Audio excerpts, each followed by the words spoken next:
it's a CIA therapist, and then if you have conditions that are too significant or too severe for a staff psychologist, then they have a group of cleared psychologists. Do they test prospects on their vices? Yes. Oh, great question. How do they do it? Well, there's two parts. First, there's a psychological battery that they put you through, like an actual psychological exam, and then from that they're able to assess. Is this what we see in the movies or TV shows where like they're asking you difficult questions and it's not the answer but how you react? That's a part of it. Can you give us an example of? Do you remember anything you were asked? Yeah. So, well, I don't remember the questions in the actual exam, right? But I remember there are questions in the exam where they're giving you questions and they're giving you answers and there's no good answer. Like there's no safe answer, right? Like, have you ever, I remember this one. Have you ever participated in sexual deviancy?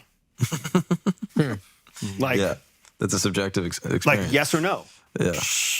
And I'm in like the last stages of applying for the CIA. Is this the question that's going to get me kicked out? And then all this pressure starts to build up. So what did I answer? Yep.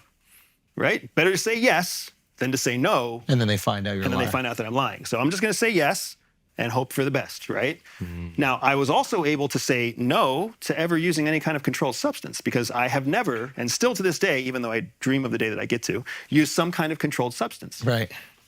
So there are certain places where I get to answer yes and no throughout that whole exam. And then after the exam, I had an in-person interview with a psychologist who was going through the exam results. And that psychologist was like, can you please share with me your sexual deviancy? And I imagine that part is even more important than what you actually put on the paper. I don't know because I never got the insight into how they recruited us exactly. But now you're sitting here face to face with somebody and the one question that spiked you during the exam, they're asking you to your face. And again, you're like, I'm not much closer to being a CIA officer. So then you're like, well, I've always wanted to do this and I did this and I've tried this and I've tried that. And then at the end for me, the dude was like, none of that's deviancy. Yeah. It's like, oh, sweet. So like 2 girls at once and sex parties and whatever. None of that's deviancy? No. He's like, no. And I was like, score. How can you trust the intentions of the psychologist? Yeah. You have to trust that the intentions of the psychologist are to get enough people through the pipeline that they don't look like they're too harsh or too easy in their exam. No, I'm talking about when you're already hired. You're part of the CIA and you are seeking mental help. I would imagine that the CIA is looking out for its interests. Yeah. So how, and you can only speak to their therapists. How can you fully open up to somebody if you know that you're being assessed? So this is such a powerful question, man, because this is the crux of why I left CIA. I left CIA when I was 34 years old. I'm 43 now, you're 40 now, right? Yeah.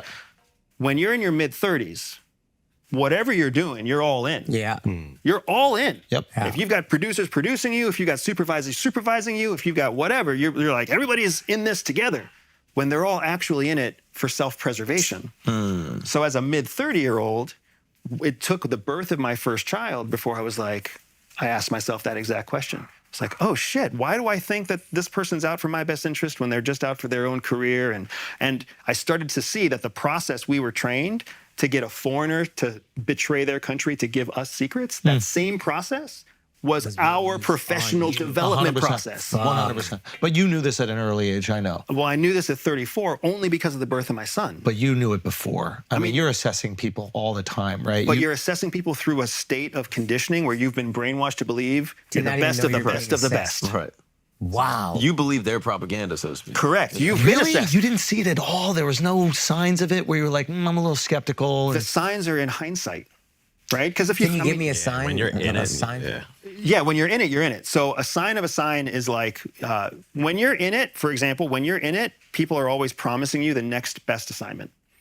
Right? Oh, so the carrot. We need You have you, a carrot. constant carrots, right? We need you to go here. We need you to go there. Oh, that dried up. Oh, that dried up. And you're the person. And you're always going. You're like, I'm going to take it. There were a lot of intelligent Nazis that thought they were the good guys. You know what I mean? Not to compare it, but like there are good people that are doing things that are outside of what you could say are their interest or objectively true because they bought into. Like I used to be law enforcement, and there were times where it's just like, this is just chain of command. This is just the way things are. And it wasn't until you're outside of it where he's like, that's a little fucked up. Yeah, that's a little fucked up.